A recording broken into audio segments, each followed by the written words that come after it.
Sennacherib commissioned reliefs after Lachish fell. His palace displayed their carved victory, yet Lachish preserved another record underground. Assyria captured this fortified Judean center. The conquest happened during 701 BCE. Royal panels turned violence into glory. Archaeology preserves ramps, weapons, and burning. Written accounts preserve competing memories. These sources can confirm each other. They can also expose important omissions. It concerns whose costs became invisible. Lachish occupied a high Shephelah mound.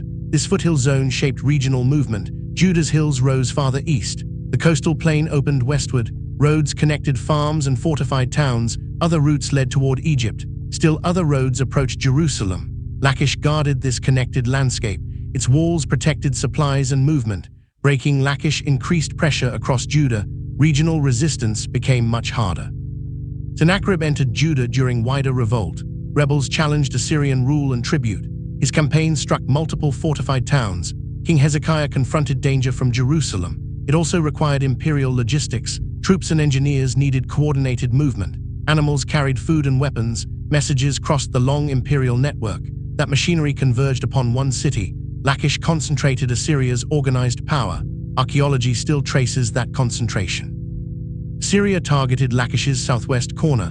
The slope offered attackers an approach. High walls still blocked their advance. Defenders fired downward from above. Surviving topography fixes the tactical setting. It also anchors the palace imagery. Ancient roadways limited possible movement. Camp space shaped Assyrian choices. City walls shaped Judean choices. Both armies faced the same terrain. Their options remained profoundly unequal.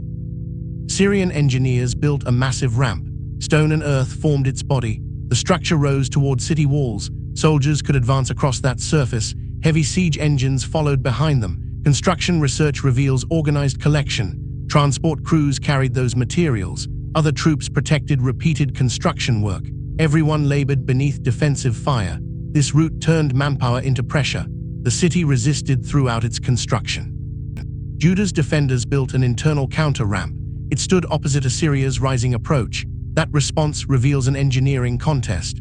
Attackers raised their pathway outside. Defenders reinforced the threatened wall behind. Added material could absorb heavy impacts. It could also delay breaching. Defenders recognized Assyria's chosen target. They answered with their available resources. Their solution bought resistance time. It could not erase imperial imbalance. Excavators found 859 arrowheads together. One excavated attack area contained them. Sling stones appeared there too, so did scattered armor scales. Perforated stones also appeared there. These objects cannot identify every fighter. Their concentration maps intense violence. The chain suggests possible countermeasures. Heavy stones may have struck machinery. Defenders may have deflected siege equipment. Attackers and defenders crowded one passage. Projectiles, fire, and machines filled it. This debris carries no royal slogan. Recent archaeomagnetic research examined a mud brick tower. That tower guarded Lachish's outer defenses. Its burning dates within the Iron Age. The 701 BCE siege remains likeliest. Evidence cannot identify who started it. Defenders may have targeted siege engines. They may have targeted Assyria's ramp. Assyrian troops could likewise wield fire. Either explanation remains genuinely plausible. Scientific dating secures the destructive event. Human responsibility remains unresolved. Conquest preceded the palace reliefs. Sculptors carved them across gypsum panels. They adorned Sennacherib's southwest palace. That palace stood within Nineveh. Lachish lay nearly 1,000 kilometers away. The intended audience was Assyrian royalty. Artists worked around 700 to 692 BCE, yet these images shaped official memory. The victorious ruler commissioned that memory. The panels formed deliberate imperial memory. Evidence and propaganda coexist here. Relief never freezes one instant. Instead, action crosses one continuous surface. Troops climb toward Lachish's defenses. Archers and slingers launch covering fire. Siege engines approach the walls. Defenders resist from elevated positions. Captives later leave the conquered city. Collected booty grows across the sequence. Finally, Sennacherib receives victory's results, yet viewers see constructed chronology. Space, scale, and time become compressed. Resistance then appears destined for collapse. Wheeled siege engines climbed Assyrian ramps. Covering fire protected their crews. Their rams threatened gates and mud brick walls. Archers drove defenders from battlements. One carved detail may show water. That water apparently protected an engine. Burning material descended from above. The literal moment remains uncertain. Ramps, engines, and projectiles appear together. Lachish preserves their actual breach zone. Palace art meets practical evidence. Lachish's defenders were never passive victims. Relief panels show active wall fighting. Defenders shoot arrows toward Assyrian machines. They throw stones from above. Burning torches also descend toward engines. Archaeology contributes weapons and a counter ramp. Neither source fully explains everything. Together, they reveal adaptation and resistance. Lachish could reinforce one threatened wall. Assyria could replace fallen men. Assyria could also maintain the ramp. Pressure continued at one chosen point. Eventually, the defenses failed there. After breaching, the imagery changes focus. Machines yield space to human suffering. Families depart with possessions and animals. Prisoners enter the imperial display. Executions and booty accompany them. Deportation was no accidental aftermath. Assyria used it against resistance. Assyria also redistributed displaced labor.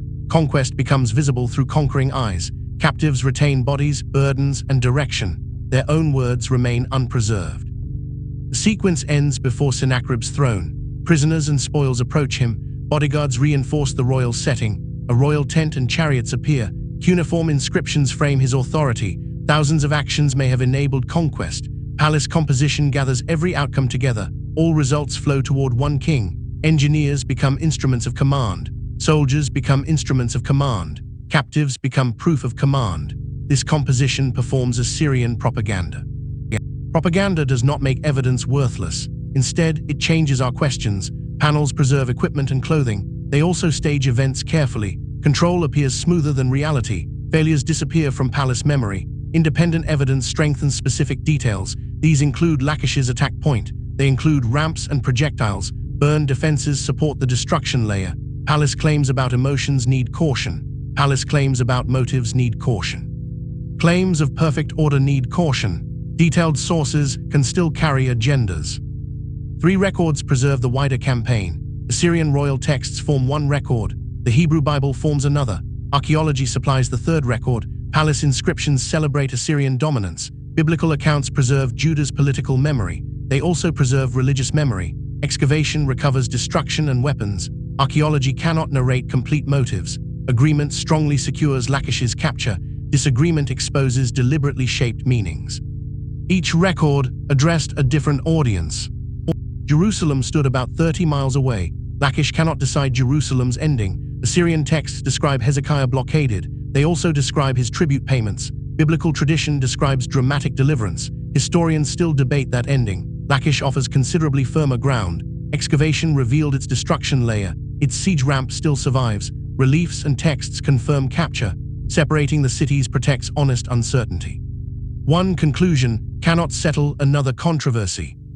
Stratigraphy prevents another serious mistake. Lachish's level III city was destroyed. Sennacherib's 701 BCE campaign caused that destruction. The city was later rebuilt. Level II later fell to Babylonia. That fall occurred during 587 or 586 BCE. Famous Lachish letters belong near that fall. They do not document Assyria's siege. More than 1 century separates them. Mixing their evidence creates false history. Weapons and burned walls become misplaced. Inscriptions and crises become misplaced. Lachish was rebuilt afterward. Judah also survived Assyrian conquest. Survival never erased Lachish's losses. The city lost people, it lost defenses and wealth. Regional security also weakened. Hezekiah's kingdom faced heavier Assyrian pressure. It also carried heavy obligations. Assyria gained strategic control. Victory entered imperial palace memory. Judah remembered invasion and judgment. It also remembered endurance and Jerusalem. One conquest created different afterlives. Imperial art preserved another. Political and religious history preserved others. Lachish remains compelling for one reason. Propaganda and archaeology intersect unusually clearly. Neither source cancels the other. Ground evidence confirms Assyria's siege ramp. It confirms the southwest attack point. It confirms concentrated projectile fire. It confirms a destruction layer. Assyria broke Lachish's defenses. The relief stages desired imperial memory. Its silences reveal excluded experiences. Assyria unquestionably captured the city. Yet victory never controlled later evidence. Meaning escaped exclusive imperial ownership. The ground still cross-examines power.